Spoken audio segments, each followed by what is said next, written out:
Bienvenue à toutes et à tous pour cette rencontre Zoom avec Caril Ferret qu'on est particulièrement heureux d'accueillir à Dialogue. Je voulais juste revenir sur votre petit parcours quand même déjà bien avancé puisque vous avez passé une jeunesse en Bretagne et puis après une scolarité chaotique, vous êtes parti faire un petit tour du monde, notamment en Nouvelle-Zélande. Et puis ensuite, vous avez fait 1000 petits boulots et vous avez décidé de consacrer votre vie, en tout cas les jours, mais peut-être pas les nuits, à l'écriture. Vous êtes maintenant un auteur reconnu. Vous écrivez évidemment des polars, mais vous êtes aussi écrivain pour les enfants, pour des musiciens, pour le théâtre et la radio. Vos romans ont régulièrement été couronnés de prix littéraires. Et notamment votre avant-dernier roman, Paz, qui est paru en 2019, a été salué par toute la critique comme étant une grande fresque captivante et une tragédie shakespearienne. Votre nouveau roman, qui s'appelle L'aide, paraît en 2021 aux éditions Les Arènes. Alors, L'aide, c'est un roman qui se déroule en Russie. Et là, on peut peut-être voir un peu situer le lieu, puisque le lieu, c'est une ville qui se trouve en Sibérie, donc dans le nord. Et déjà, c'est étonnant, puisque pour la première fois dans votre œuvre littéraire, vous passez du sud, puisque tous vos autres romans se déroulaient dans le sud, dans le Pacifique Sud avec Aka et Hutu, en Afrique du Sud avec Zulu, puis en Amérique du Sud, évidemment, avec Mapuche ou Mpaz. Et pour la première fois, on va dans le nord. Et donc, la question, c'était pourquoi être passé du sud au nord? Pourquoi ce revirement hémisphérique? En fait, c'est assez simple. Hein, il y a les éditions Paulsen, en fait, donc c'est des éditeurs qui produisent des livres qui se déroulent dans le Grand Nord. M'ont proposé d'aller à Norilsk, une ville que je ne connaissais pas, et ils me l'ont présenté simplement comme la ville la plus pourrie du monde. Donc, j'ai dit, bon, c'est quoi cette ville la plus pourrie du monde? Et ben, dit, bah voilà, c'est Norilsk, c'est un ancien goulag. Il fait moins 60 l'hiver. C'est la ville la plus polluée, une des plus polluées au monde. Elle pollue autant elle toute seule que toute la France. C'est une cité minière qui est le plus gros producteur de nickel au monde. Voilà, il fait nuit pendant 3 mois, il fait jour pendant 3 mois. C'est 300 km au-dessus du cercle polaire. Personne ne peut y aller en gros parce qu'il faut les tampons du FSB, donc les services secrets russes. Mais par contre, ils m'ont dit, Paul Sell, ils m'ont dit, bah, nous, on a un scientifique qui est notre collaborateur, en fait, qui nous permet d'avoir ces tampons du FSB. Donc, c'est la ville de tous les excès. Est-ce que ça te dirait d'y aller pour écrire non pas un roman, hein, mais un récit de voyage? Et bon, évidemment, j'ai dit oui. Donc, ça s'appelle Norilsk, effectivement. Et c'est là que j'ai découvert cette ville, en fait. Et qui était complètement. Mais c'est aussi pour ça qu'elle m'a envoyé là-bas, c'est que comme j'étais habitué, on va dire, à l'hémisphère sud, ils m'ont dit, bah, tiens, on t'attend pas dans le très grand froid. Et donc, du coup, bah, comme j'ai écrit un petit éloge de l'excès en plus chez Gallimard, là, je dis, bah, elles m'ont pris à mon propre jeu. Voilà. Et donc, vous y êtes allé, mais pas tout seul? Non, bon, ouais, je vais rarement tout seul quelque part parce que je m'ennuie terriblement avec moi-même. Et puis, plus on est fou, plus on s'amuse. Donc, souvent, je pars avec pas mal de copains, souvent des Bretons, parce que du coup, je sais qu'ils sont inoxydables. Et là, bon, j'en ai pris que un, mais qui valait au moins pour 3 ou 4. Et donc, que vous surnommez la bête. C'est ça. Qui est l'avatar un peu de Macache, un de mes héros borgne que j'ai par ailleurs. Ouais, ouais. Bon, il y a déjà eu 3 romans qui sont inspirés de votre ami et qui ont donné lieu à 3 romans. Ce qui est le plus étonnant, c'est que quand on lit L'aide et qu'on revient à Norilsk, j'ai relu Norilsk après avoir lu L'aide, c'est que on constate assez rapidement que le roman est déjà en gestation quelque part dans le récit de voyage, et notamment à un endroit quand vous êtes en taxi avec Shakir, donc déjà un personnage, le taxi Shakir est un personnage de L'aide, mais c'est un personnage réel qui est déjà dans ce récit de voyage. À un moment, il vous taquine un peu et puis vous imaginez pour lui ce que pourrait être un polar. Et donc, je ne veux pas le lire parce que c'est long, mais par contre, vous terminez cette description et en fait, c'est presque l'intrigue qui est déjà présente, déjà, juste qui était destinée à ce taxi, mais que vous imaginez. Et puis à la fin, vous terminez, là, vous imaginez, puis vous dites, je ne me dis pas comment le roman finit, je ne l'écrirai sans doute jamais, mais mal. Donc, à cette époque-là, vous étiez persuadé que jamais vous n'écririez sur Norilsk. Non, en plus, je me souviens très bien de ce moment, c'est qu'on venait de se promener dans des collines qui est au-dessus de Norilsk.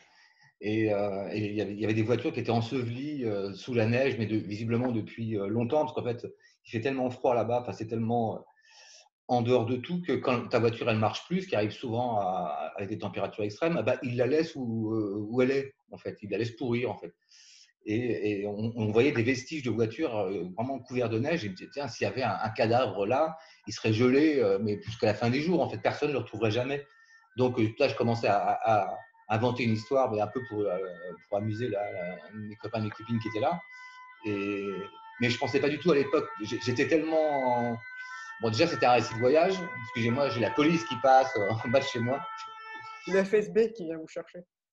Mais je pensais pas du tout. J'étais dans mon voyage en pensant au récit de voyage et pas du tout à nos risques. D'autant que c'était entre deux voyages en Colombie.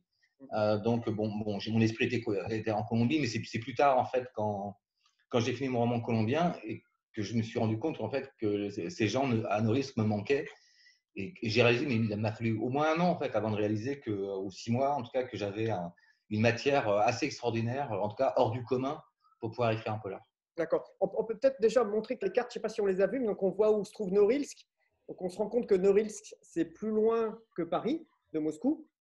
Voilà, et puis voilà, on se rend compte qu'on est vraiment coupé de tout. D'ailleurs, vous dites que les gens qui habitent Norilsk, quand ils vont à Moscou ou hors de Norilsk, ils disent qu'ils vont sur le continent, alors qu'ils y sont déjà.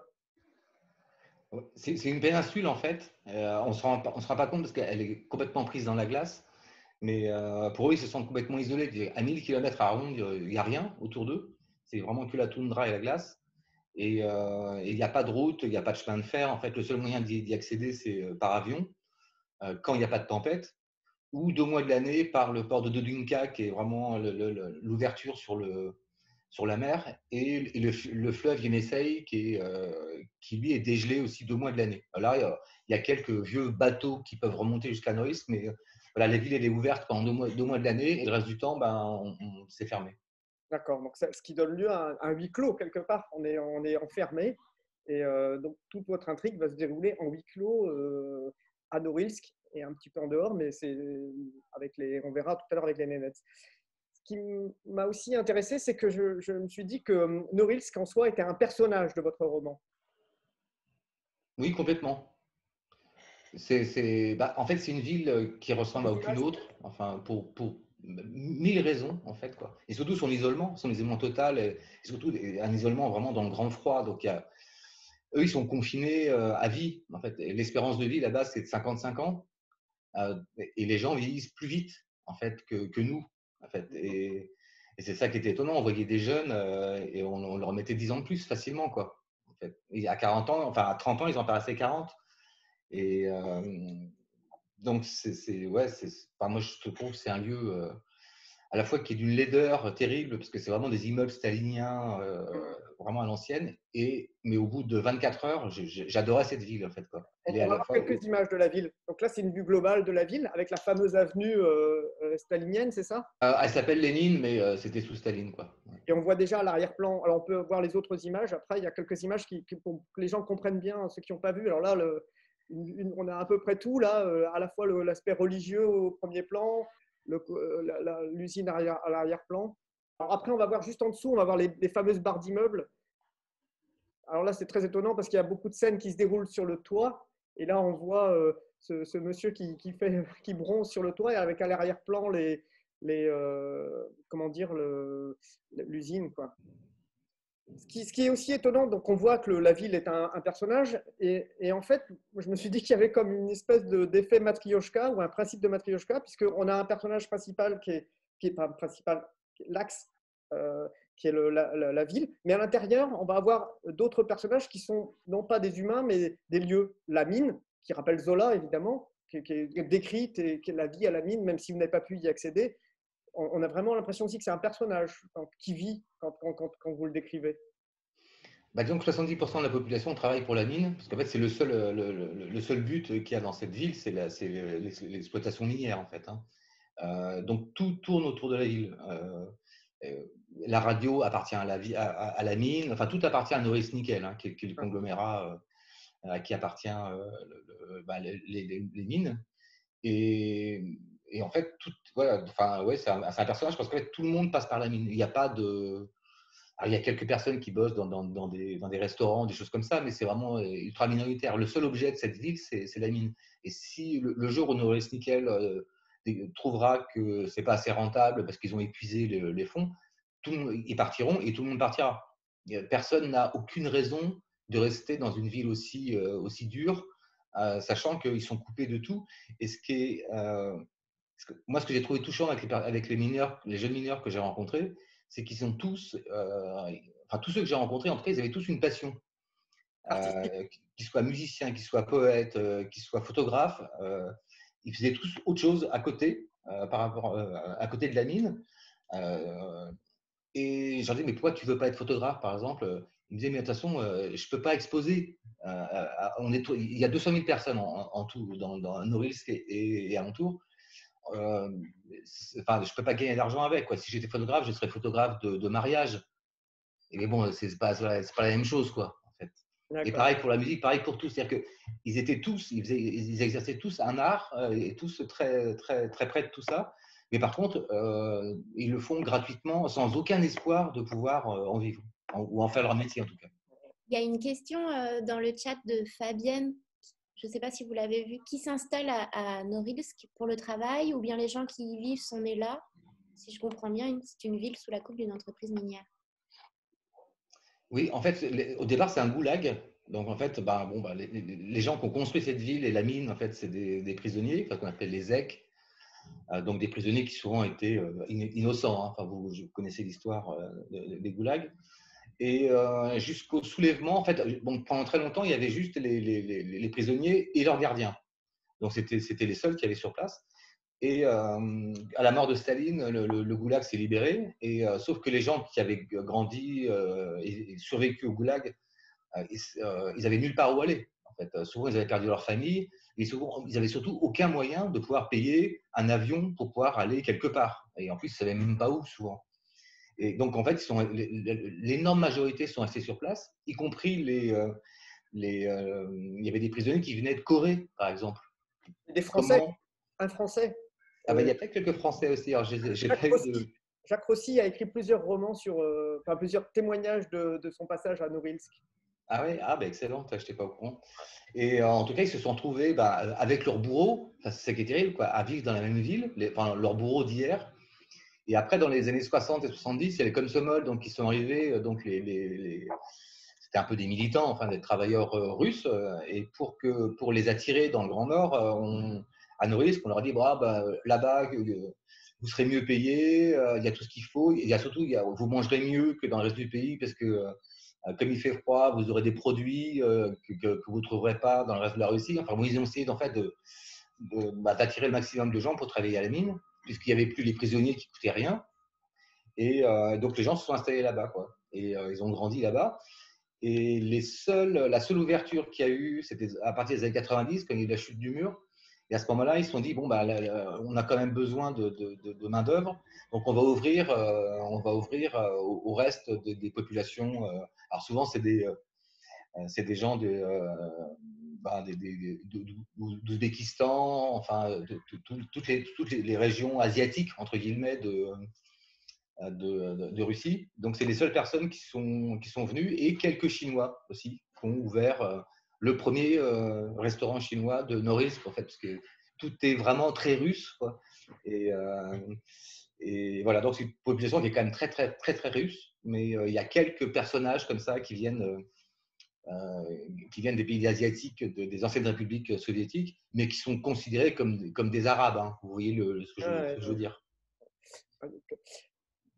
Alors, on a posé le décor, qui est Norilsk, la ville, qui, on l'a dit, est un personnage en soi. Passons maintenant à l'intrigue donc, de ce roman, LED, qui peut être caractérisé comme un roman policier, un polar, un thriller, ce que vous savez très bien faire.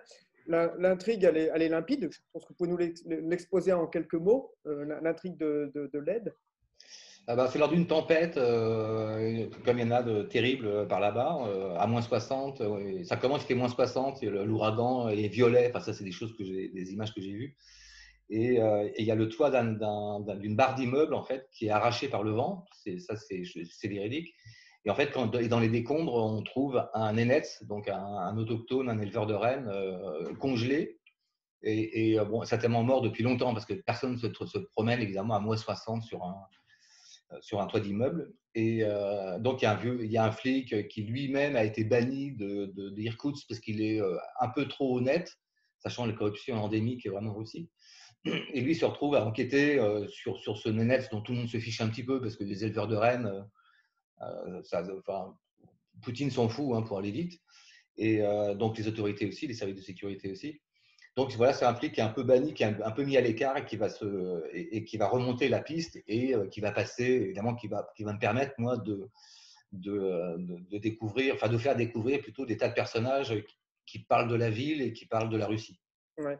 Et en fait, c'est pour ça que je disais que ça peut être caractérisé comme un polar ou un thriller, mais plus que ça. Alors effectivement, on va retrouver des thèmes récurrents par rapport à vos romans, vos polars antérieurs. Donc la dimension politique, on l'a vu avec la corruption. Et là, vous pouvez en parler aussi de la corruption endémique en Russie, qui apparaît clairement, vous l'exposez à de nombreuses reprises dans le roman. Il y a le côté écologique avec la pollution. On verra peut-être des images après. La dimension sociale, et vous pouvez aussi en parler. Enfin, je lance des pistes comme ça sur l'homosexualité dans la Russie poutinienne. Je vous laisse imaginer, là vous allez nous expliquer un petit peu. La dimension ethnologique, avec les nénettes, vous venez d'en parler. J'ai aussi quelques images. Et puis la dimension historique, puisqu'il y a encore une fois le leg traumatique de l'histoire, le côté stalinien, et puis la quête de ce personnage aussi dont on parlera. Donc voilà, là vous mélangez énormément de choses. Est-ce qu'il y avait cette volonté d'aller un petit peu comme ça, creuser au-delà du thriller ou du polar, comme vous le faites habituellement? On va complètement, enfin pour moi, bon, j'adore hein, le roman noir, j'adore le polar, etc. Puis j'aime bien qu'on ait envie de tourner les pages, qu'on raconte une histoire et que les gens suivent les personnages. Mais généralement, enfin, dans mes livres, assez vite, on sait que bon, c'est pas la résolution de l'histoire qui va être de l'intrigue qui va être le plus important. Le plus important, c'est qui va s'en sortir, quoi. C'est pas est-ce qu'ils vont s'en sortir, c'est qui va s'en sortir, parce qu'on imagine que sur le nombre de personnages, il y en a certains qui vont disparaître. Euh, et pour le coup, alors là, en Russie, c'est encore plus à Norilsk. Tout est tellement excessif chez les Russes que là, pour moi, c'est pain béni. Vraiment pain béni, quoi. Parce que, effectivement, ils sont tellement homophobes, mais même les copains hein, que j'ai là-bas, quand on faisait des blagues sur les PD, on disait, ah, ça, si on prend un alcool fort, on dit, ah, ça, c'est pas pour les PD. Alors, ah, ah, ah, tout le monde rigole. Et puis après, moi, je leur dis, enfin, c'est une blague, hein, on est gay friendly. Mais là, ils te disent non, non, ça, on n'en parle pas, c'est trop occidental, quoi. Ça, Et pourtant, ils sont eux-mêmes critiques de Poutine. Hein. Ils savent très bien qu'ils sont dupes de rien du tout, mais ils sont malgré tout homophobes. Donc, du coup, je me dis, bah, tiens, évidemment, tu vas mettre un couple d'homos, en plus mineurs, c'est tellement à l'opposé du mythe de la vérité russe poutinienne, viriliste, enfin, tout ce que j'aime pas, en tout cas. Donc évidemment, que ce soit à la fois, évidemment qu'il y a des homos. Il m'a dit, ouais, j'ai jamais discuté avec un homo. Je dis, mais bien sûr que si, c'est 10% de la population. Il y en a à Norilsk, il y en a partout. Il y en a dans tous les pays, il y en a en Arabie Saoudite, enfin partout. C'est juste une question d'hypocrisie, oui ou non, quoi. Mais alors, eux, c'est des choses qui les dépassent un petit peu parce qu'en fait, c'est comme si on remettait en cause non seulement leur virilité, mais surtout leur être russe, en fait, quoi, qui est toujours plutôt on se sacrifie pour la nation. Ils ont gardé ça en fait hein, dans leur ADN en fait quoi. Donc pour eux, homosexuel égale lavette, femmelette en fait quoi. Et ils ont encore du mal à imaginer qu'on puisse être homosexuel et extrêmement courageux. Je dis un cliché puisque ça n'a pas de sens, mais pour eux ça a du sens. Alors, du coup, je voulais forcément mettre. C'était une des choses que j'allais mettre. Ça c'est vraiment le côté sociétal d'aujourd'hui, de la Russie d'aujourd'hui quoi. Après, tout ce qui. Bon, moi, j'adore l'histoire, j'adore l'ethnologie, donc en fait, c'est toujours les mêmes thèmes qui m'intéressent, la politique, le social, mais en fait, si je dis tout ça, je dis déjà tout, enfin, c'est ce qui constitue le monde, en fait. Moi, ce qui m'intéresse, c'est pas de savoir si c'est l'inspecteur Moutarde qui a tué Madame Rose dans le grand salon, hein. Enfin, ça, bon, ça fait partie de l'histoire, mais moi, c'est la grande histoire et faire un focus, en fait, sur un pays avec des personnages auxquels j'espère on s'attache. Tout à fait. Et alors là, on arrive au point essentiel, puisqu'on va parler des personnages. Et donc, je l'ai dit, des personnages qui sont inspirés de personnages réels qu'on trouve déjà dans le récit de voyage. Hein, j'ai parlé de Shakir, donc, un des personnages très importants du roman, c'est le chauffeur de taxi qui s'appelle Shakir. C'est un personnage que vous avez croisé. Dasha du club photo, voilà, vous l'avez croisé. Bambi, qui est votre fixeuse, avec sa tâche elle est dans le roman. Donc c'est incroyable de voir tous ces personnages. Et puis il y a le groupe Zipper qui existe réellement, qui est dans le roman. Il y a la petite femme d'Alexandre I, qui est voilà, des choses qu'on se dit, mais c'est génial, c'est sorti de son imagination, mais pas du tout. Tous ces gens existent.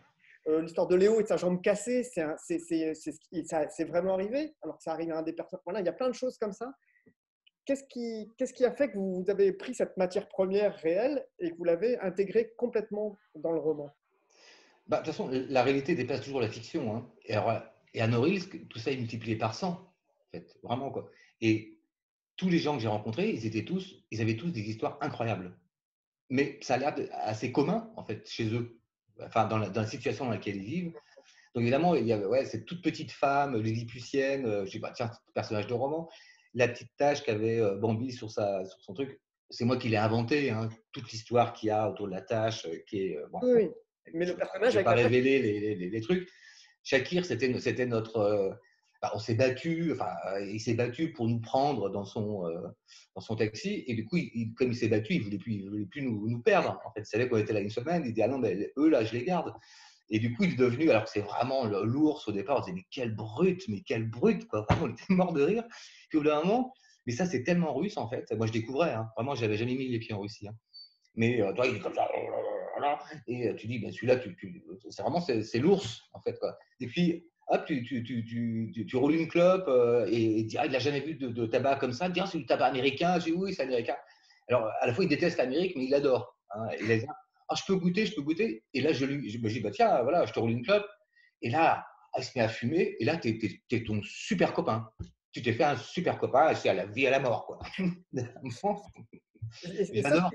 c'est caractéristique aussi, le côté super copain, avec, pour moi, l'épicentre du roman, c'est le Zaboï. Alors, vous allez nous présenter le Zaboï. Il y a 2 scènes d'anthologie qui se déroulent au Zaboï. Alors, je vous laisse nous présenter ce lieu qui est vraiment le lieu essentiel, à la fois dans la réalité et dans le roman.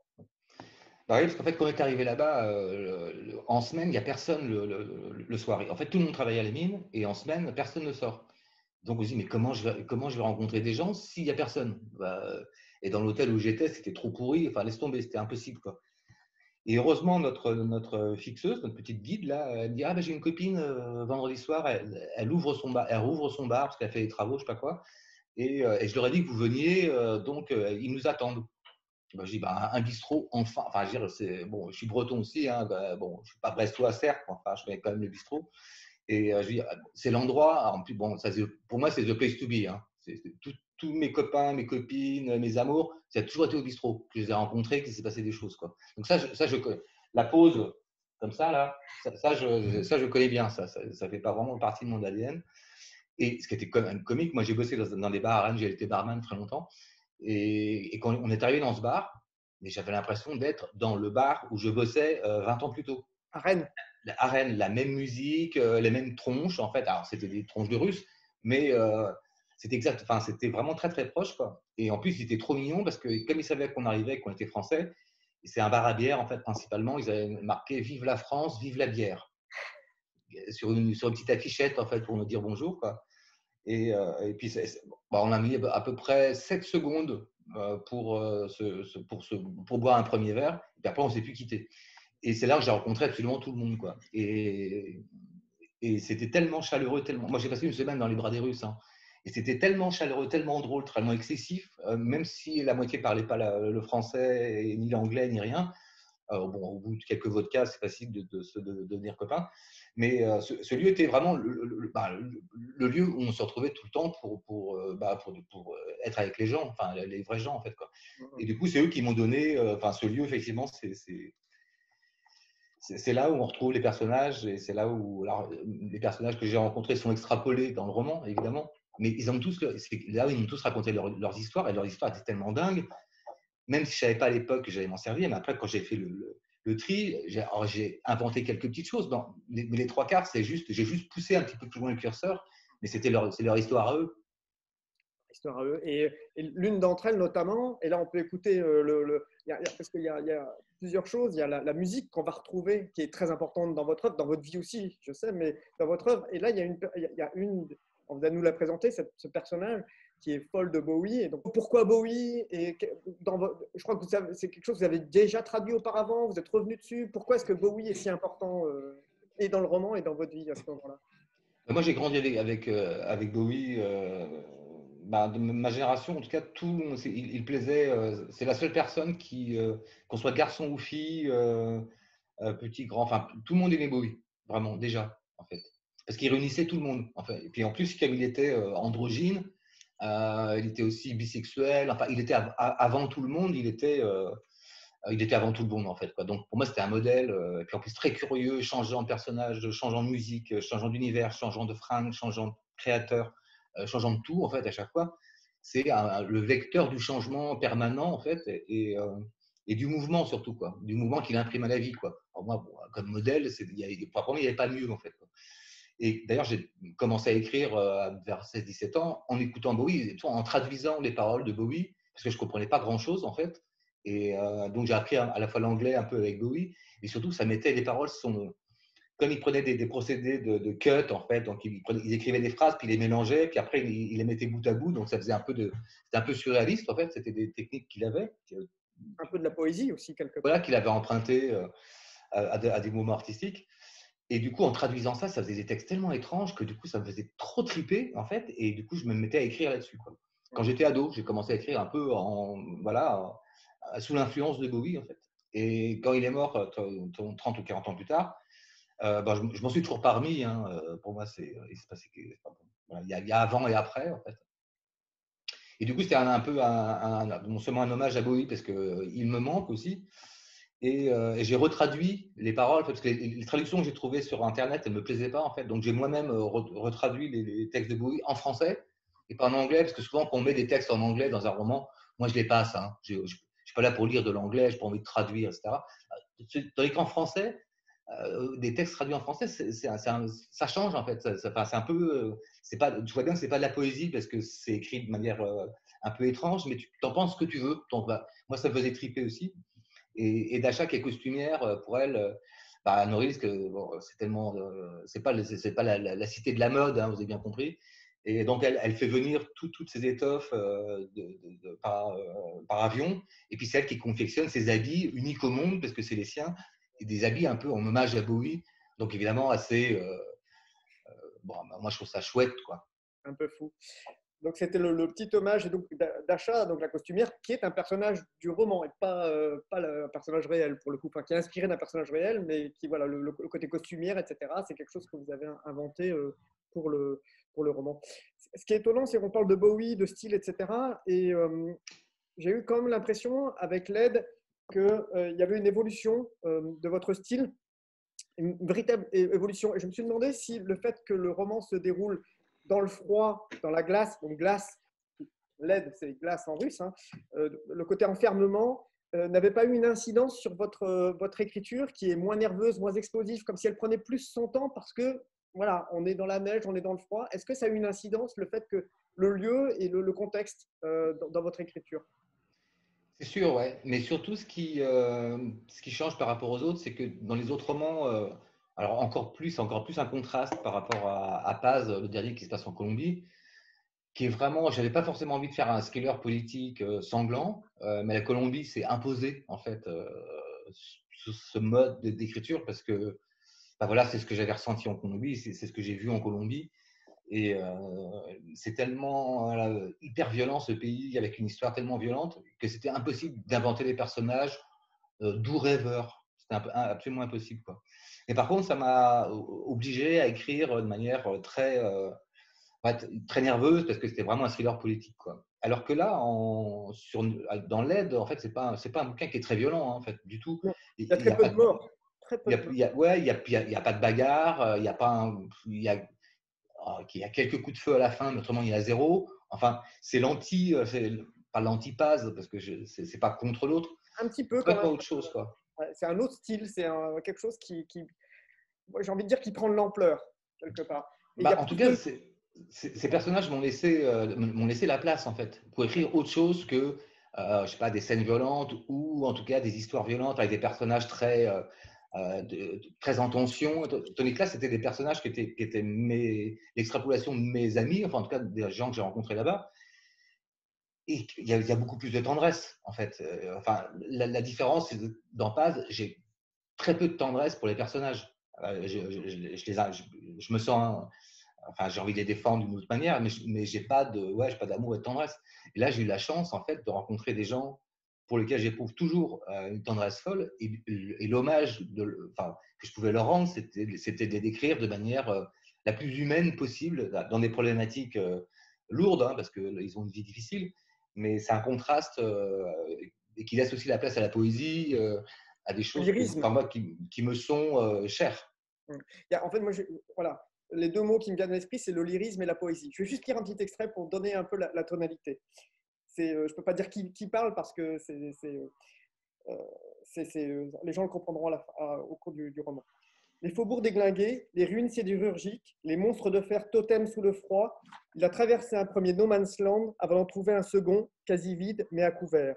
Et la nuit veille, pas seulement polaire.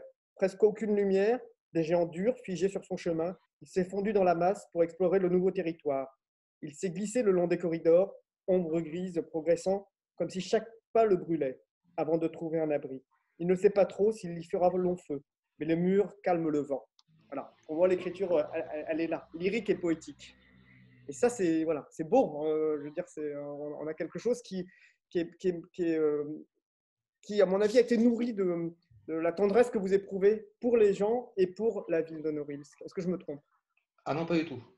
Donc, c'est vraiment ça. Et en fait, c'est presque plus mon écriture naturelle, hein. Je sais que, enfin, Passe, par exemple, enfin, j'étais à fond dedans, hein, mais c'est pas du tout mon écriture naturelle. Je suis obligé de me forcer. Des fois, il y a une scène, il y a tout un chapitre, c'est une attaque dans une villa de mafieux où il y a plein de morts partout. Voilà. Bon, je l'écris en une fois parce que je peux pas. Moi, j'y connais rien en armes, je suis pas du tout fasciné par tout ça. Donc, en fait, j'ai pas grand-chose à dire de plus que bon, c'était un passage obligé comme dans un film. À un moment, il y a un gunfight. Mais bon, bah, tu es obligé de l'écrire parce que ça fait partie du truc. Mais j'ai pas de, c'est pas que j'ai pas de plaisir, mais c'est que j'ai pas de matière en fait pour en parler. Tandis que là, ce passage, ce personnage et puis plein d'autres, là, j'ai vraiment l'imagination, enfin, une liberté d'écriture en tout cas qui m'intéresse beaucoup plus. C'est pour ça que j'avais vraiment envie d'écrire ce type de livre parce que je me sens beaucoup plus libre. Et souvent en fait, quand on parle de polar, et je ne parle pas de moi en particulier, hein, je parle en général, on parle rarement d'écriture, en fait. Il y a dans la blanche, la littérature générale, on dit ah oui, quel style, machin. Bon, des fois, ça ne casse pas, bon, pas dément non plus, hein, enfin, des fois, on s'énerve pour pas grand-chose, quoi. Et il y en a qui écrivent hyper bien du polar, enfin, leur pure écriture, hein, peu importe l'histoire, la pure écriture, et ça, c'est rarement souligné, en fait. Donc, il y a quand même un vieux snobisme, en fait, qui est quand même bien Germano-Prantin, en fait, qui fait que, oh oui, bon, bah, le polar, c'est un peu la province. Et là, on retrouve même de la poésie, puisque vous avez écrit vous-même de la poésie, puisque quand Nikita, un des personnages, écrit de la poésie, ce sont vos poèmes. C'est-à-dire c'est vraiment de la poésie. Hop, il y a là, par exemple, il y a des. Mon âme noire est un loup, grimpé sur un chien sans dents, qui a oublié où, la corde au cou se pend, sous le regard bleu des libellules, la mort a ses tourments, de messe basse en conciliabule, etc., etc. Mais là, c'est votre écriture, c'est vous qui inventez, c'est vous qui écrivez de la poésie, en fait. Mais ça, en fait, une fois, mais il y a longtemps, en fait, il y a l'éditeur qui m'a dit ah ouais, bah, c'est bien les Français, ça, ils écrivent un polar et puis ils veulent mettre de la poésie. Et comme si c'était vraiment n'importe quoi, quoi. J'ai dit mais pourquoi? On peut tout mettre dans un roman noir, pourquoi on ne peut pas mettre aussi de la poésie? On peut mettre de la sociologie, de l'histoire, de l'ethnographie, nanana, mais pourquoi pas de la poésie? Enfin, je vois pas le rapport, en fait. Et donc, dans Mapuche, le père du héros était un écrivain et un poète argentin. Et donc, il y avait des poèmes en fait, qui étaient de lui, mais qui étaient de moi aussi en même temps. Donc, ça oblige un peu le lecteur à passer par la poésie au cas où il l'aurait oublié. Sachant que vous avez quand même un poète favori, je vous laisse le présenter, qui est incontournable pour vous. Ah bah, c'est René Char, ouais, vraiment. René René Char. Char, voilà. Vous conseillez de lire René Char en Pléiade pour découvrir tout René Char. Ah, c'est extraordinaire. C'est extraordinaire. Vraiment, c'est l'essence même. Et c'est assez noir quand même, quoi, hein. Mais justement, c'est pas le petit pont de bois, quoi. C'est le côté actif du résistant et le côté poète. Voilà. D'ailleurs, à propos d'écriture, je crois que vous avez une méthode de travail qui est un petit peu, disons, maintenant bien rodée. Vous travaillez le jour, je crois, à peu près c'est de 10h à 19h, il me semble. Oui, c'est ça. Moi, je suis une petite grand-mère, en fait. Donc, j'ai mes petites horaires. Voilà. Mais en fait, c'est ce qui me réveille le matin. C'est assez simple, hein. Je m'endors le soir en me disant, ah ouais, demain, alors là, je suis un ordinateur. Mais chapitre 12, ça va pas du tout. Il faut tout refaire. Voilà. Donc, je me réveille avec. Donc, bah, je me réveille avec. Bon, bah, une fois que j'ai fait les niveaux par rapport à ce que j'ai bu la veille, je m'y mets. Donc, ouais, généralement vers 10 heures.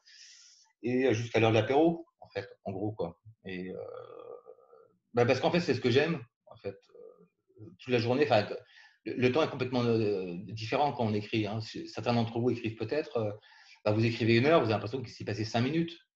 Donc on est sur un univers parallèle, en fait. D'autant que là, ça vous permettait de rester en contact et de vivre quelque part avec tous ces gens qui vous avaient euh, ouvert leur cœur quelque part. Ah bah complètement, c'était vraiment, je me suis fait un cadeau tout seul, en fait, hein. Vraiment, c'était un bon prétexte pour rester avec eux pendant 2 ans, en fait. Et pendant 2 ans, j'étais réellement avec eux, d'autant que comme ils m'envoyaient plein de choses en même temps, tout se nourrissait et on était en contact quasiment quotidien. Comme je ne pouvais pas y retourner, j'ai réussi à m'arranger, en fait, pour rester en contact malgré tout de manière très, très, très prégnante. Oui, parce que vous avez une méthode, si j'ai bien compris, il y a un premier voyage pour découvrir le pays, ensuite un travail d'écriture ou de documentation, etc. Puis vous retournez une deuxième fois, normalement, pour ancrer dans le réel. Et là, vous avez eu une semaine seulement pour écrire et le récit de voyage, Norilsk, et l'aide. Donc, voilà, il y a là tous les protocoles entre guillemets d'écriture ont été bouleversés pour le plaisir de rester dans cet univers-là avec ces gens-là. Bah ouais, mais en fait, quelque part, ça ressemble, parce que c'était un peu un handicap de ne pas pouvoir retourner, parce que généralement, si j'étais retourné, c'est sûr, ça aurait complètement changé. Enfin, je serais allé beaucoup plus trouver vraiment les vrais témoins des personnages qu'en fait, qu'on retrouve dans l'aide. Donc, j'étais obligé d'inventer aussi des choses. Mais c'est vrai que je suis passé qu'une semaine, ce qui est assez fou. Mais c'est une semaine qui est, enfin, je sais pas, chaque minute, j'ai l'impression que c'était une journée, quoi. Donc, au bout de je sais pas, au bout de 3 jours, on a l'impression d'être là depuis 3 semaines. Enfin, c'était tellement c'est dense. Alors, c'est aussi parce qu'il fait froid, etc. Mais au-delà de ça, enfin, tout était tellement nouveau à chaque minute, en fait, que enfin, moi j'adore parce que du coup, j'emmagasine, quoi. Et donc, c'est à l'image de la Russie, quoi. C'est très excessif et très dense. C'est ce que vous aimez. Oui. Alors là, on va pouvoir commencer peut-être si dans le public virtuel, mais si dans le public virtuel, il y a des personnes qui veulent intervenir et puis peut-être poser des questions, c'est le moment. Peut-être que ça peut être intéressant aussi que vous interveniez, posiez des questions. Je ne sais pas s'il y a des questions. Vous avez peur? Il y avait une question en attente là depuis quelque temps. Les personnes réelles savent-elles qu'elles sont devenues des personnages du roman? Alors là, oui, en fait, c'est une question, c'est la plus angoissante que j'ai eue sur ce livre. C'est qu'à un moment, je me suis dit, euh, ils vont se reconnaître. Alors, il y a deux choses. C'est que bon, souvent, alors, les gens ont un peu de mal à comprendre ça, en fait, que quand on écrit un roman, c'est une fiction et qu'on s'inspire de la réalité. Mais tout le monde s'inspire de la réalité. Mais j'ai remarqué déjà certaines personnes qui me faisaient la gueule ou disaient ouais, tu m'as mis dans le roman. Je dis mais non, ou tu as mis quelqu'un que je connais dans le roman. Mais je dis mais c'est une extrapolation de ce que je rencontre. Et moi, je m'inspire de la vie. Je m'inspire pas, j'écris pas 20 milieux sous les mers. Euh, donc moi, j'ai besoin de matière et la matière, c'est des gens que je rencontre. Alors que ce soit en Nouvelle-Zélande ou que ce soit en France ou à Norilsk, bah, c'est ça qui me nourrit en fait. Mais par contre, c'est pas la même personne. Euh, oui, ça vient de cette personne-là, mais c'est quelqu'un d'autre en fait, quoi. Et quand les gens se reconnaissent, des fois ils sont un peu vénères parce que je sais pas, ils ont l'impression qu'on va leur voler quelque chose, quoi, comme peut-être un peu les Indiens qu'on prenait en photo. Les nénettes. Ouais, c'est pas toujours très bien pris, quoi. Mais là, le gros problème que j'avais, c'est que donc j'ai un copain, celui certainement pour lequel j'avais plus de tendresse là-bas sur place, qui est photographe, enfin, qui bosse à la mine, qui s'appelle Léo en fait, et qui est photographe amateur en fait. Donc c'est lui qui m'a amené sur les toits pour voir les photos. Et, euh, et du coup, c'est un des héros, en fait, que j'ai appelé Gleb, en fait, mais lui, il est homosexuel dans le roman, quoi.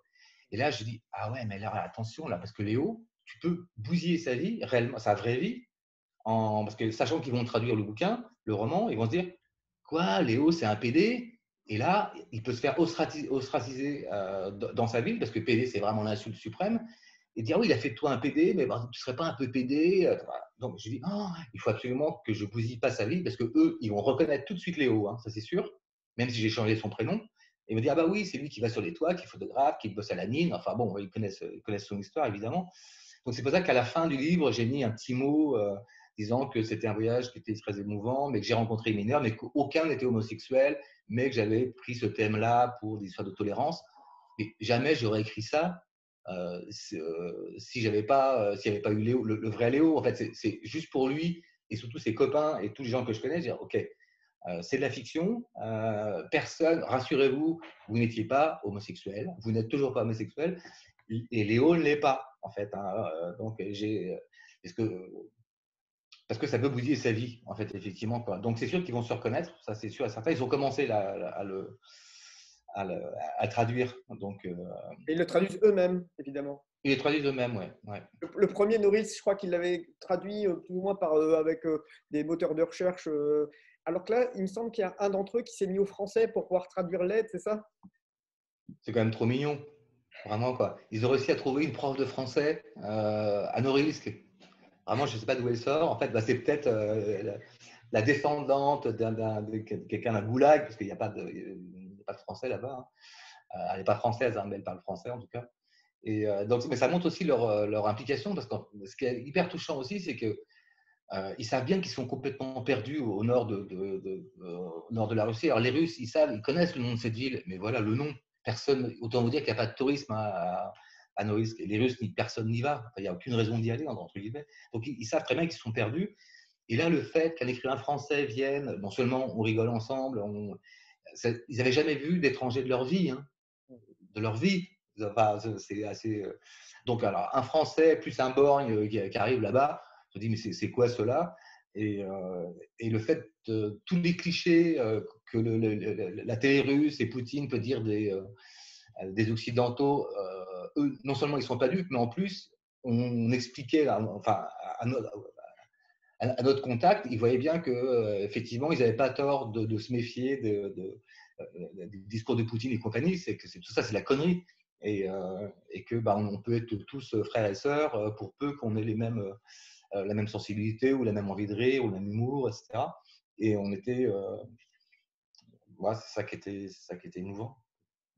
Il y a quelqu'un qui demande si vous ne verrez plus jamais vos héros russes, du coup. Mais c'est ça ce qui était horrible en fait quand je suis parti, quand on s'est quitté. Vraiment, c'était. On s'est quitté en deux fois. Hein. Une fois, ils ont rouvert le bar la veille de notre. Parce qu'en semaine, souvent, c'est fermé. Ils ont rouvert le bar pour la veille de notre départ. En fait, c'était quand même trop mignon. Vraiment, ils étaient tous là, c'est la surprise. Donc, c'était super émouvant. Et puis, à un moment, il a fallu se quitter. En fait, en fin de soirée, on était juste quelques-uns, quoi. Et on savait très bien qu'on ne se reverrait jamais. Enfin, franchement, bah, peut-être un jour, mais vraiment, je ne vois pas comment il faudrait qu'il s'échappe, sachant que moi, je ne pourrais pas y retourner. Donc, on a très peu de chances de se revoir. Et en se quittant, c'était tellement court, mais tellement dense, que même eux, ils avaient les larmes aux yeux. Quoi. Alors qu'il n'y avait eu que quelques heures, quelque part, passées ensemble. Parce qu'il y avait les heures du Zaboy, mais vous aviez aussi d'autres visites à faire. Donc, c'est vraiment quelques heures dans une vie. Ouais, ouais, alors après, Léo, il est venu avec nous aussi. Il a pris son dimanche pour passer le week-end avec nous. Et puis le soir, on allait au club de photo. Enfin, il y avait plein de petites choses comme ça qui faisaient qu'on essayait d'être le plus ensemble possible. Quoi. Est-ce que vous écrivez tous les jours et est-ce qu'il vous est arrivé d'avoir le syndrome de la page blanche? Alors, le syndrome de la page blanche, je n'ai pas le temps. Je n'ai pas le temps d'avoir le syndrome de la page blanche. J'aurais jamais assez de temps pour écrire. J'ai jamais assez de temps pour écrire. Euh, Là, pourtant, on est confiné hein, depuis des mois et des mois. Tu vois. Enfin, c'est pas que j'adore, hein, mais parce que socialement, c'est pénible. Voilà. Mais en journée, le premier confinement, moi, je l'ai hyper bien vécu parce que bah, pendant 2 mois, bah, en plus, la première fois, tout le monde avait peur, on ne savait pas comment ça allait se passer, blabla. Et du matin au soir, moi, j'ai fini Norilsk en fait pendant le premier confinement. Et là, j'étais trop content d'avoir 2 mois de suite, 12 heures par jour, j'avais pas de producteur qui m'appelle, pas de répondre à des trucs pour des salons, rien. La paix totale, le silence radio. Et là, j'étais vraiment en osmose totale avec mon livre. Donc moi, je cours toujours, tous les jours. Là, j'avais rendez-vous ce matin. Je cours pour un producteur qui va acheter les droits de Maurice pour faire un film. Là, c'est super. C'est super qu'un producteur s'intéresse à ton film. Et je dis, bon, c'est de l'aide. On parle de l'aide, ouais. Mais voilà, ça me fait pendant 2 heures où j'écris pas, quoi. Donc ça me coupe dans ma journée, quoi. Donc moi j'écris tous les jours, en fait, les dimanches, enfin tous les jours. En fait, c'est mon plaisir, en fait. C'est ma passion. C'est pas mon métier, hein, c'est ma passion, mais c'est un plaisir fou, quoi. Parce que quand on retrouve des gens qu'on aime, par exemple, enfin c'est la joie. Les seuls moments où j'écris pas, en fait, c'est quand je suis en voyage. Parce qu'en voyage, je rencontre les gens, je n'écris pas. Des fois, on me dit, ah, vous écrivez en voyage? Je dis, mais si j'écris 8 heures par jour, qu'est-ce que je fais? Je dors 8 heures, j'écris 8 heures, et puis le reste du temps, ça va pas. Alors, est-ce que c'est difficile le moment entre deux romans? Jusqu'à présent, tous les premiers romans, tous les autres romans, souvent, comme c'était souvent des immersions qui étaient assez longues, et puis bon, souvent le bouquin finissait mal, tout ça. J'avais besoin de m'en remettre un petit peu. Donc souvent, j'écrivais ou pour la jeunesse, ou des scénarios de films ou de séries pour me laver la tête, en fait, quoi. Mais là, ça fait 2 fois de suite où je passe vraiment du jour au lendemain à l'autre. Après, sur Paz, en fait, j'étais tellement… quand j'ai fini le roman colombien, ça faisait déjà quelques semaines que j'avais décidé que le prochain, ça se passerait à Norilsk, en Sibérie. Et je me suis dit, mais tu ne vas pas attendre, tu ne vas pas écrire, je sais pas, un roman jeunesse entre les deux, parce qu'il faudrait que tu attendes quelque chose. J'étais tellement impatient, en fait, de les retrouver, que j'ai fini le 4 janvier Paz, et le 5, j'ai commencé Norilsk. L'aide. L'aide, oui, pardon, l'aide, oui, pas Norilsk. Je crois qu'on va arriver à la fin de notre rencontre. Surtout, moi, je voulais que tout le monde lise L'aide, qui, plus que tout ce que j'ai dit, pour moi, L'aide, c'est un grand roman.